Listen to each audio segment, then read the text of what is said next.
Hello everyone, I'm Luke Neller and this is Best Replays of the Week. Today we have light tanks wreaking havoc, a defender in a shoebox, and the first Armoured Fist award on the show. Let's watch!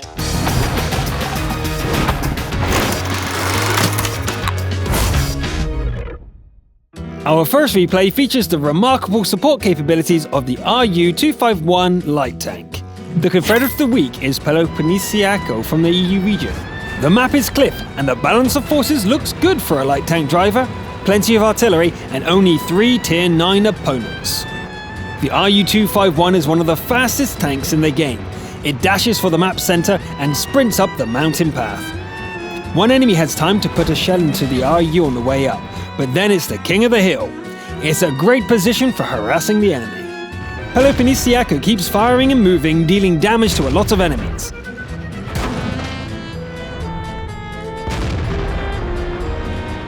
By the time the first personal kill happens, all the regular AP shells have been spent. This works well, but the enemies are in the lead and pressing the defenders hard. Pelo keeps fighting and scores a second kill. What's this? There's only room for a single goat on this mountain. Heat rounds make short work of the intruder. 4 versus 4, and like I said, there's plenty of artillery in this match. Pelo goes hunting and finds the first one almost immediately. It would die swiftly, but the T-43 needs to be dealt with first. Okay, back to killing the RT, and why not load HE for good measure? With the Allies' help, the first SPG is gone in a flash, but the second one lands its shot. Peloponnesiaco dies a split second before the last enemy. Victory from beyond the grave. That's how you carry a game in the support role. This is why Confederate is a badge of honor rather than some failure in securing kills. And now rejoice, for we have our very first Armoured Fist winner. The battle takes place on the CIA server, with Krezigi defending the honor of Anzaf. The teams will clash on the frozen streets of Winterberg. Krezigi's team looks weaker, as they have a Tier 6 scout, as well as 2 Type 59s on their lineup. Actually, Krezigi's IS-3 is the only heavy tank on the team. The team is on defense. When the battle starts, the main force take up positions covering the forward capture zone. The enemies are certainly bold. A T-32 drives straight into the capture zone, forcing the defending team into action. The original Kappa moves on, engaging the light tanks on the eastern road.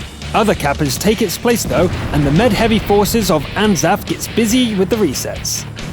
One down, Krezigi reminds the opponents of the power of the IS-3. The T-32 in the east keeps the defenders pinned down, and the capture is getting worryingly close. 83%, this can't wait any longer. Krezigi and the Pershing move forward and successfully reset the capture. The Pershing and another teammate die only moments later, putting the enemy's 2 tanks in the lead. An AMX 1390 charges Krezigi, but doesn't fire a single shot. It's very strange, but also one less enemy to worry about. The enemy IS chases the last remaining ally, making itself an easy target. The ally dies anyway, leaving Krezigi alone to face the Bulldog and the T-32. The enemies are trying to catch the IS-3 between the hammer and the anvil. Krezigi backs away and manages to land a solid hit on the Bulldog before the Heavy arrives.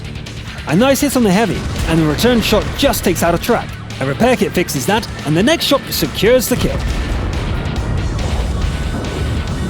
The Bulldog is close, and Krezigi doesn't even slow down. A ram makes the light miss its final shot, and then the match is over. Victory! That started to look bad for the team, but Krezigi carried the day with 5 kills and plenty of HP to spare. Good game. When the base is about to fall, the defender steps forward to save the day. This time the duty falls on Vashta Mamka. Vashta drives that tiny shoebox of an artillery piece, the FB-304. The encounter battle is fought on the EU cluster and the map is Winter Himmelsdorf. Himmelsdorf is notoriously unfriendly for artillery, but then this is not your average SPG. Vashta starts with giving fire support over the hill and scores the first kill almost immediately. The high arc of fire is really handy.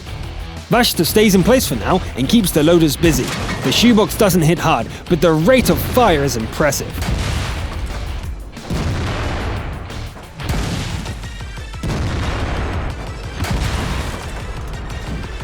Looks like you could use a little help there, friend. A capture warning means it's time to move. The shoebox doesn't have the range to do anything about it from this distance. Now let's see, where would they be? No. Come on guys, spot them just for a second. I've got you now. Boom. The FV shells have basically no splash radius, so the other cappers are safe. It's time to move. Okay, this should do it. Hold real still. There we go, now to clean up the rest. Lucky Hetzer. Let's hope it enjoyed those extra 12 seconds. One more to go. The first location doesn't pan out, but relocating is fast with this thing. The final kill is just a question of pumping out enough shells. Complete. It's always nice to see artillery doing well on Himmelsdorf, and that was a great show from the little machine. Well played, Defender. And now it's time for some mayhem. The killer's name is Rips Torn, and the murder machine is the VK2801 Scouts?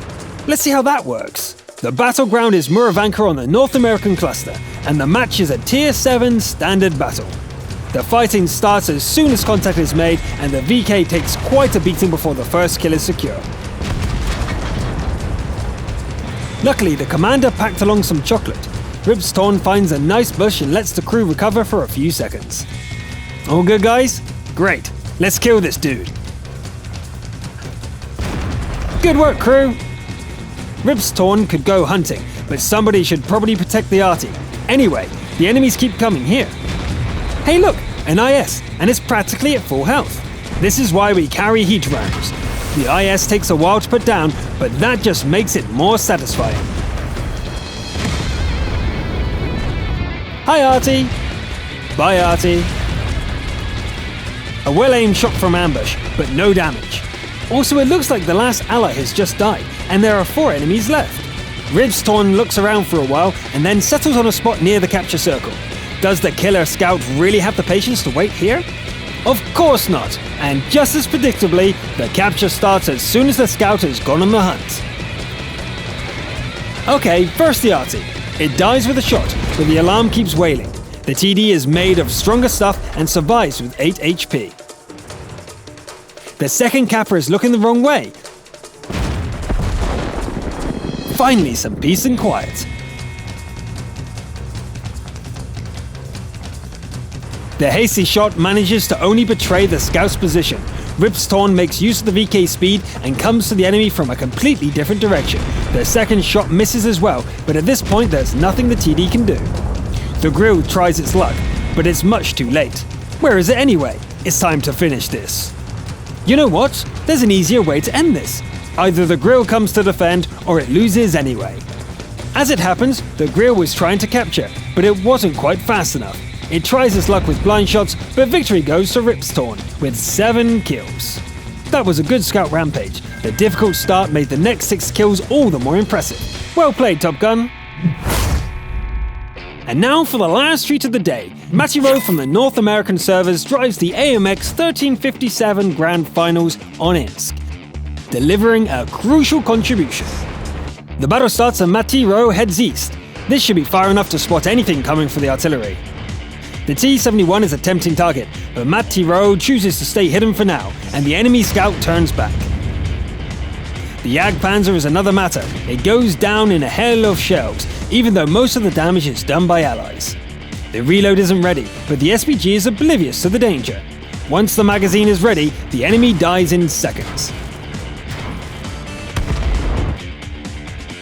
This time the T-71 gets around, but then Matty Rowe goes for the reload again. The Allies succumbs to superior numbers and Matty Rowe stays hidden, spotting for artillery. This isn't good. It's time to get in there before all is lost. The AMX swoops in, and the Stuart Imel and T-71 die within moments of each other. Another reload and then the Jagdpanther? Maybe not. Matty Rowe heads back to base, but there's nothing to be done here anymore. The game is 3 versus 7, with lots of heavy gear on the enemy side. As Matty Rowe drives towards the action, the remaining allies die as well. All alone against 7 enemies, with a gun that averages 90 damage a shot. The AMX dives in without fear, but a full magazine isn't enough to kill a KV-2 from behind. This will not be easy. Reload's done. Let's go! The KV dies, but the Jagdtiger's hide is much too thick. Half the hit points are gone now, and ammunition is running low. Loading APCR, Matiro ignores the capture warning and goes on the hunt. Unfortunately, the Jagdpanther II is ready and waiting, and delivers a devastating hit. Matiro's third round punches through and kills the TD, but the AMX is down to 6 hit points. It's time to deal with the Kappa. The Jagdpanther misses its shot, but again a full magazine isn't enough to kill the enemy. Matiro stays close, waits out the reload, and finishes the job.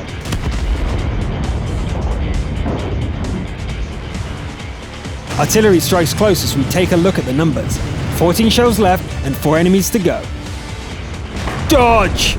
Careful aim at the commander's hatch, and the AT-15A is no more. 3 more to go.